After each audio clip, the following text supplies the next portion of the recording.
Bueno, como habíamos avanzado, está en la cabina de RPP el profesor universitario y experto en Derecho Constitucional Joseph Campos. Señor Campos, muy buenas noches. Gracias por aportar su experiencia al servicio de la claridad conceptual de temas jurídicos con repercusión política. Hablemos primero sobre el concepto de traición a la patria.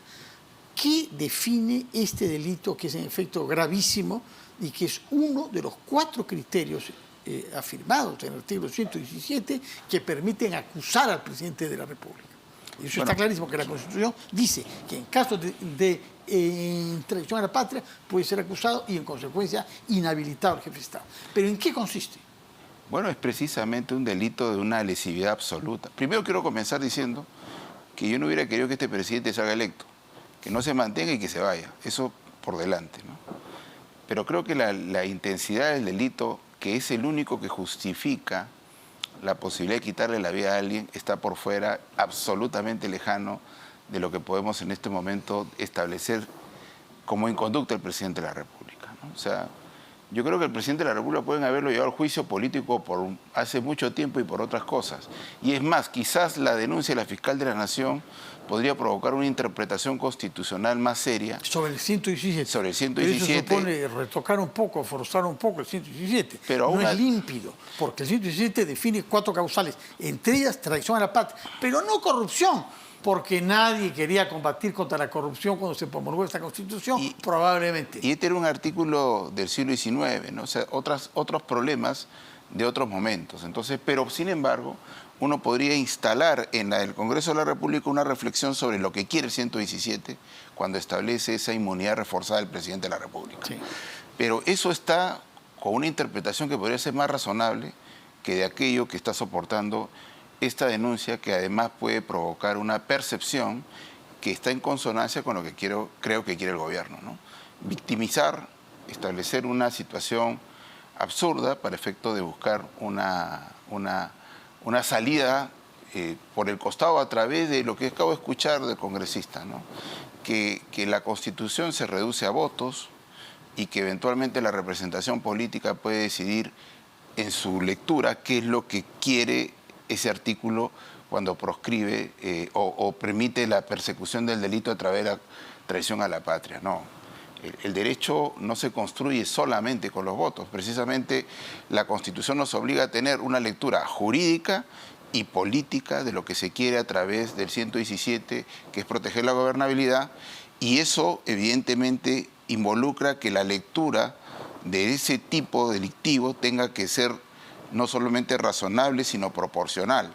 Una declaración hecha, el presidente ha hablado más barbaridades en general, como para que eventualmente uno pueda establecer... Bueno, pero en este caso lo que es verdad es que ha hablado sobre un tema que tiene que ver con su territorio.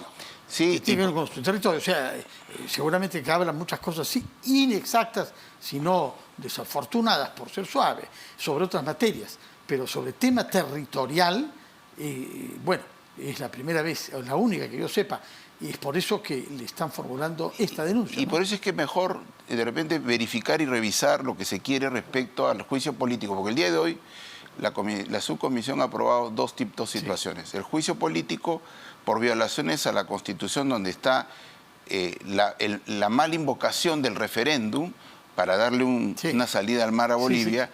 Y la posibilidad de creer que a través del referéndum los peruanos podemos ceder territorio. Entonces, está el 34 de la Constitución... Que prohíbe hacer referéndum sobre tratados internacionales. Y el 54 de la Constitución, que dice que eso no es inalienable, el territorio, que no se cede sino se defiende. Entonces, eso quizás sea un poco más interesante para evaluarlo, pero el tema de llevar... Pero siempre es algo que él dice pensar. Se podría consultar al pueblo vía referendo, ¿no? Y es cierto que había hecho declaraciones antes de ser presidente, en particular en el Foro de Sao Paulo, me parece, adhiriendo a un reclamo boliviano de un acceso soberano al mar. Ahora, ¿por qué en nuestro territorio, que no le hemos quitado nada a Bolivia, una diferencia de nuestros vecinos del sur, ¿no? Pero probablemente sea más ignorancia que intención de traicionar al país, ¿no? Entonces, bueno, pero intención quizá no, pero el hecho constituye un caso de traición a la patria o no. Porque ha enunciado una eventual voluntad de hacer un referendo, pero no ha hecho. No lo ha hecho.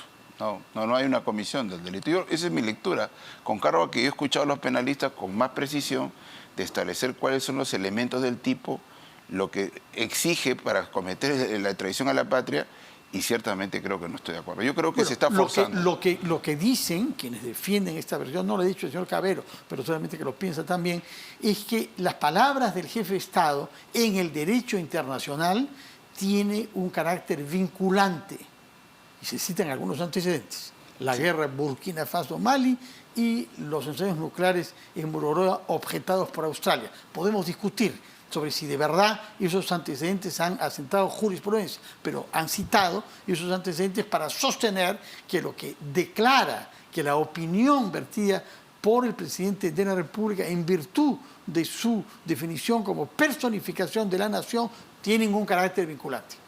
¿Qué le parece a usted como argumento jurídico? Yo estoy completamente en desacuerdo, porque además en el marco de las libertades, que finalmente evidentemente el presidente lo tiene acotado por su condición de presidente, lo cierto está en que él estableció condiciones en su propia declaración y se dio en el marco de una declaración periodística. Entonces yo de verdad soy de los que creo que incluso en la posibilidad de que alguien pudiera establecer que hay una línea interpretativa para establecer eso, yo creo que se está estableciendo un camino que es desproporcional en relación a lo que se quiere o para qué sirve ese artículo del 117, ¿no? Yo estoy de verdad lamentando que se haya establecido ese camino, pero bueno, al final de cuentas esperemos que esto tenga esto es el inicio, ¿no? La subcomisión, de ahí va la comisión permanente y termina en el Pleno del Congreso. Y en el Pleno eso puede tomar algunas semanas o quizá meses, pero en todo caso ya el primer paso ha sido dado con una votación de 11 contra 10, con 4 ausentes. Llama la atención que hayan habido ausentes, incluso uno de Perú Libre o de una de las bancadas afines a Perú Libre.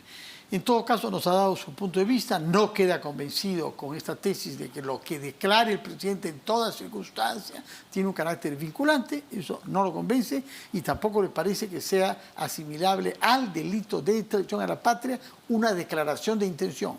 Como delito. Probablemente uno pueda establecer discursivamente que esa declaración podría eventualmente violar o afectar normas constitucionales, ¿no? Pero también ahí yo creo que la ponderación tiene que considerar el contexto y la vocación que va detrás de esas declaraciones, que en realidad para mi gusto fue la expresión más vívida de una ignorancia que una intención de ceder soberanía. Probablemente en el momento, considerando la intensa entrevista que estaba sufriendo, se le desbordó y se le cambió las ideas a una persona que tiene bastante precariedad en eso también. Aunque, sin embargo, las relaciones con Evo Morales habían sido fuertes para él y efectivamente el tema se lo habían puesto en la agenda mental, ¿eh? Pero también es cierto que muchos presidentes latinoamericanos pudieron haber estado históricamente solidarios con la causa boliviana. Ah, no, sí, claro, todos. Mori y Alan García, pero sin soberanía, pero, por nuestro territorio. Claro, incluso lo que ocurre en Bolivia Mar, aquí en Hilo, es un comodato de 99 años y que no lo usan los bolivianos, así que, pero nunca se cedió soberanía. Entonces, es un poco de ignorancia, en mi parecer. De acuerdo, vayamos entonces al otro tema que es aún más conflictivo, que es este intercambio de argumentos entre el Ejecutivo y el Congreso a propósito de la cuestión de confianza. ¿Cómo lo ve usted? ¿Qué es lo que ha pasado? Bueno, en realidad hay varias situaciones que creo que hay que comenzar estableciéndolas, ¿no? La posibilidad de concurrir al Congreso por parte del Premier y los ministros está reconocido directamente en la Constitución. El 129 dice que pueden concurrir incluso con las condiciones de un parlamentario salvo votar. Entonces, el anunciar ir, eso no es ningún problema. El presentar la cuestión de confianza sobre una norma, para derogar una norma que ha sido ratificada constitucionalmente, eso sí para mí es un problema. Porque en realidad lo que está buscando implícitamente a través de ese pedido de la cuestión de confianza es que el Ejecutivo considera que es inconstitucional esencialmente porque desequilibra poderes. Entonces, lo que sí hay que hacerle entender a la ciudadanía es que lo que distingue a los estados constitucionales de las dictaduras es que cada poder tiene una competencia que le ejerce de manera exclusiva y excluyente. En este caso, lo que ha hecho la ley 31555, ratificada por el Tribunal Constitucional, con 4 votos contra 2, es decir, que el presidente no puede convertirse en un legislador escondido y buscar a través de la cuestión de la confianza y de las amenazas del cierre del Congreso en un nuevo legislador. No.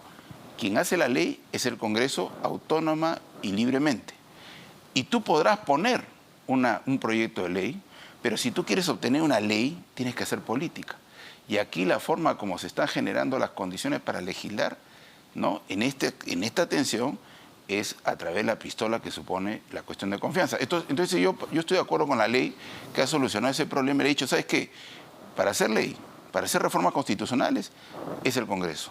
Entonces tú no puedes buscar. Entonces la sanción que ha establecido el reglamento del Congreso para eso es la improcedencia. ¿Y cuál es la ventaja de que sea declarado improcedente? Que no cuenta como denegatoria.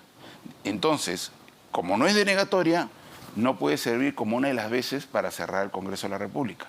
Entonces, en ese sentido... Ni siquiera tiene derecho el señor Torres a plantear que se discuta esto en el Pleno. Es una decisión tomada en la Comisión de Constitución que archiva el proyecto presentado por Aníbal Torres y que no da lugar en consecuencia a un debate en el Pleno, en donde podría presentarse. Como usted dice, tiene derecho a ir, como hizo Salvador de Solar. Algunos creen que él forzó la entrada, pero no, él tiene derecho a ir cuando quiera.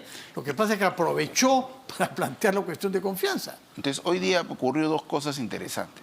Primero, la subcomisión aprobó un dictamen acusando y juicio político. Y por otro lado, también se ha archivado el proyecto que quieren impulsar a través de la cuestión de confianza. Entonces, hoy ya no tiene el proyecto para impulsar la cuestión de confianza. Sin embargo, si uno hubiera querido decir, si se hubiera mantenido el proyecto de ley, lo que hubiera podido ocurrir es que el ministro hubiera ido a una sesión al Pleno y hubiera dicho, yo hago cuestión de confianza sobre ese proyecto de ley para derogar la ley 31555 que ha sido ratificada por el tribunal. Entonces, lo correcto hubiera sido, suspendemos, enviamos ese pedido de cuestión de confianza porque no se pide por oficio. Se pide ante el Pleno del Congreso. Se va a la Comisión de Constitución y la Comisión de Constitución delibera y declara improcedente, lo manda al Pleno y se lo comunican al Premier. Ese es el camino procedimental. Y es lo que se ha hecho. ¿No? Ya sesionó la Comisión de Constitución y ya decidió que no es procedente. Claro, pero lo que pasa es que ha habido 2 mundos paralelos, ¿no? Ese camino, y primero declararon la inadmisibilidad de la cuestión de confianza que hizo... el señor Williams, sí. Claro, y eso sí probablemente hubiera sido discutible, ¿no? Pero el camino de la Comisión de Constitución sí... ¿A usted le parece inapelable?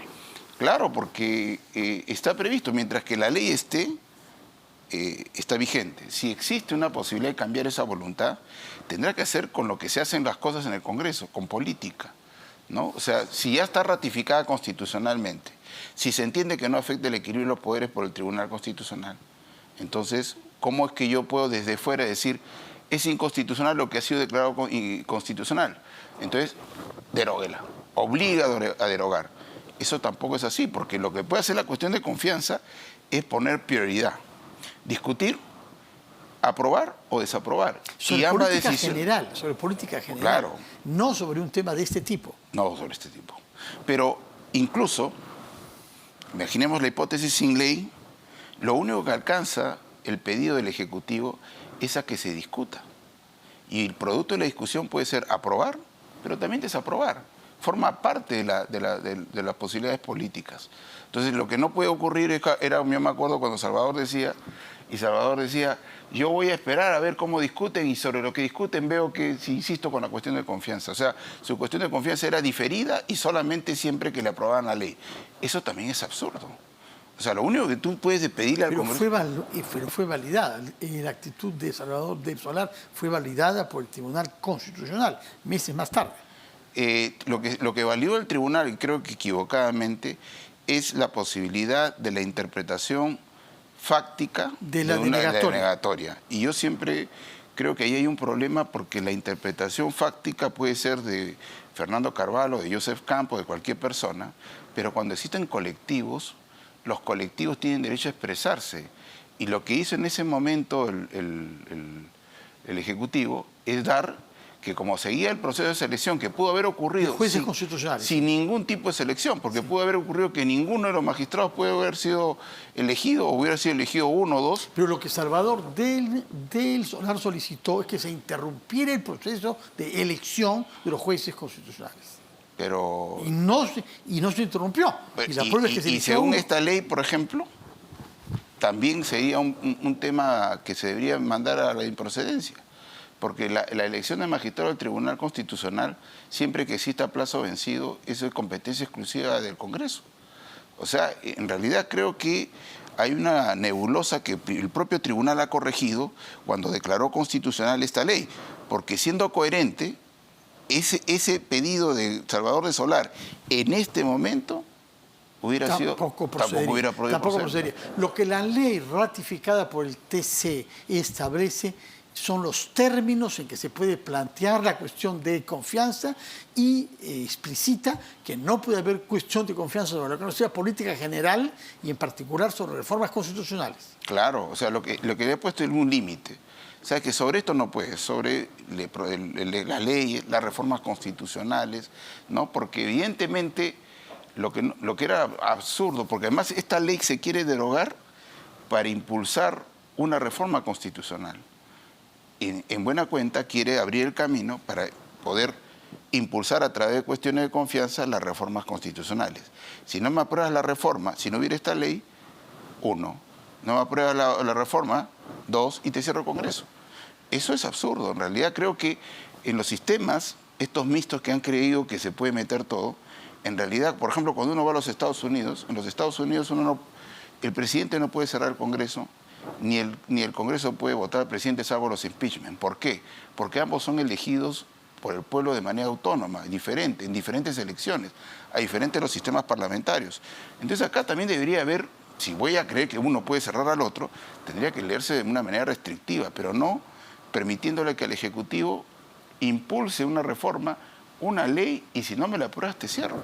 ¿Y cómo interpreta políticamente usted que mira esto con la distancia de un constitucionalista, el clima general que se ha generado en torno a estas polémicas y la polarización entre instituciones del Estado?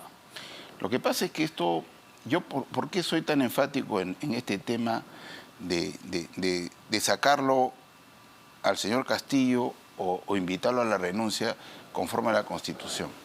Ya se ha hecho, se le ha invitado en varios foros e instancias y sí, ha repetido que se va a quedar hasta el último día, del 26. Pero en buena cuenta creo que lo que pasa es que lo único que te asegura a que funcione la política en los estados constitucionales es cuando se hacen las cosas conforme a la Constitución.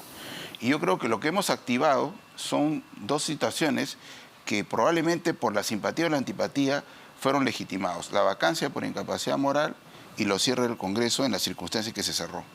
Entonces eso gatilla situaciones donde la política no funciona.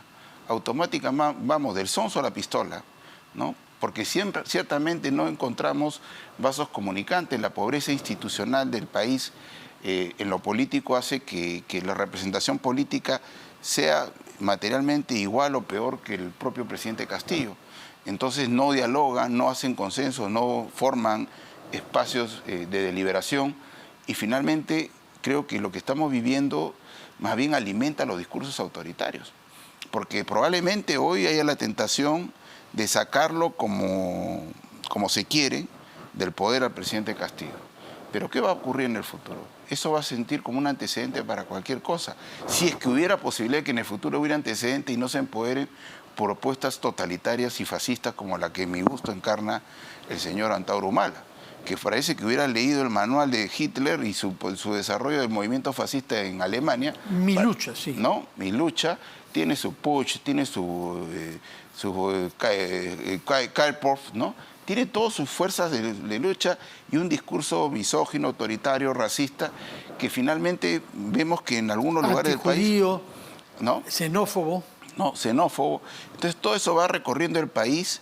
Y claro, frente a una institucionalidad democrática que no funciona, que está pasmada en crisis, lo que hace es ver a este señor como una propuesta de salida porque pone mano firme. Y eso es un costo que en este momento no lo visualizamos, pero que sería fatal para el país, ¿no?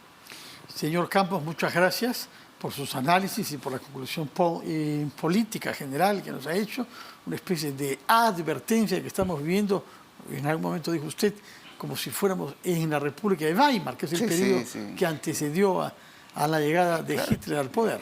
Fue la debilidad institucional de la República de Weimar, en medio de varias otras causas, por cierto, la que provocó el empoderamiento de alguien que hablaba supuestamente con ideas firmes, pero en realidad detrás de sí tenía un discurso totalitario, autoritario y que todos lo lamentamos. Yo creo que de verdad hay que pensar en cómo buscamos y reconducimos esto en el marco de la razón y de la Constitución. ¿Y cómo? ¿Cómo? Usted ahora plantea eso como salida, pero ¿cómo hacemos? Porque hasta el momento nadie ha dado con un camino que se pueda recorrer.